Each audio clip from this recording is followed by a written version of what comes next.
क्या इस सर्दी में चीन भारत से युद्ध कर सकता है? चीन के सरकारी अखबार ग्लोबल टाइम्स ने सर्दियों में एलएसी पर युद्ध की गिदड़ भभकी दी है। चीन में लोगों के बीच खरीदारी को लेकर क्यों अफरा तफरी का माहौल हो गया है? क्या चीन ताइवान के खिलाफ भी युद्ध करने वाला है? साउथ चाइना सी में चीन की मनमानी को लेकर भारतीय वायुसेना प्रमुख ने जवाबी कार्रवाई की चेतावनी दी है। पड़ोसी मुल्कों की साजिशों से जुड़ी तमाम बड़ी खबरें आप देखिए न्यूज़ टॉप 9 दुश्मन चीन पाक में। सर्दियों में एलएसी पर भारत और चीन के बीच विवाद को लेकर तनाव और ज्यादा बढ़ सकता है।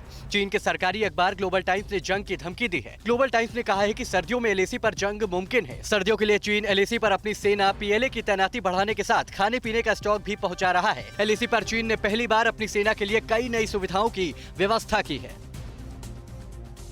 चीन की जिनपिंग सरकार ने कुछ दिन पहले ही अपनी जनता को खाने पीने के सामान के साथ बाकी जरूरी सामानों का स्टॉक रखने के लिए बोला था। इसके बाद चीन में लोगों के बीच ज्यादा से ज्यादा सामान खरीदने की होड़ लग गई है। सुपरमार्केट में लोगों के बीच छीना झपटी और धक्का मुक्की की तस्वीरें भी सामने आ रही है। चीनी सरकार के आदेश से इस बात की आशंका जताई जा रही है कि चीन और ताइवान के बीच युद्ध भी हो सकता है।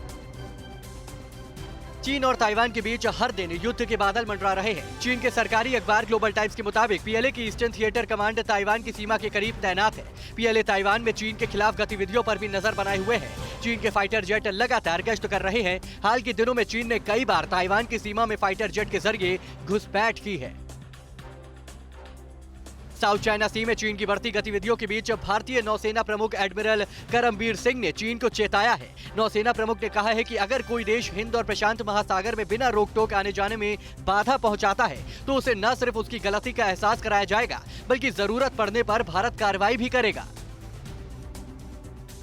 एलएसी पर चीन की नापाक चालों से निपटने के लिए भारतीय सेना को खास रडार से लैस किया जाएगा। Low level light weight radar का इस्तेमाल चीनी सेना की खतरे का पता लगाने और इससे निपटने में किया जाएगा। चीन के साथ लगने वाली सीमा पर पर्वतीय क्षेत्र होने की वजह से निगरानी रखने में मुश्किलों का सामना करना पड़ रहा है। नए रडार से कम ऊंचाई पर उड़ने वाले दुश्मन के मानव रहित विमानों का भी पता लगाया जा सकता है।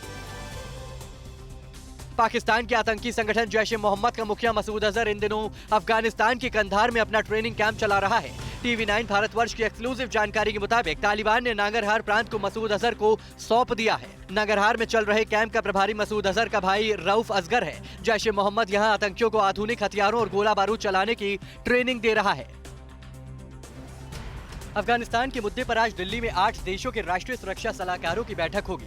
बैठक से एक दिन पहले कल भारत के एनएसए अजीत डोवल ने ताजिकिस्तान और उज्बेकिस्तान के एनएसए के साथ अफगानिस्तान के मुद्दे पर बातचीत की। इस बैठक में अफगानिस्तान में आतंकी खतरे को लेकर चिंता जताई गई। आज होने वाली बैठक में ईरान, रूस के एनएसए भी हिस्सा लेंगे। पाकिस्तान और चीन ने इस बैठक से दूरी बना ली है।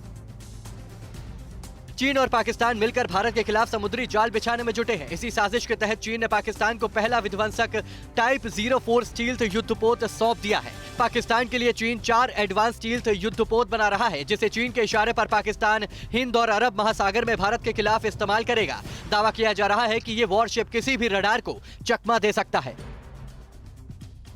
तालिबान राज में अफगानिस्तान के लाखों लोग गरीबी और भुखमरी से जूझ रहे हैं। अफगानिस्तान की बड़ी आबादी पर भुखमरी का खतरा मंडरा रहा है। आने वाले दिनों में कड़ाके की ठंड में कई इलाकों के सूखे की चपेट में आने की खबरें हैं। इससे बड़े नुकसान की आशंका जताई जा रही है। हालात इतने खराब है कि 2 करोड़ लोगों के लिए वर्ल्ड फूड प्रोग्राम के तहत मदद भी नाकाफी साबित हो रही है।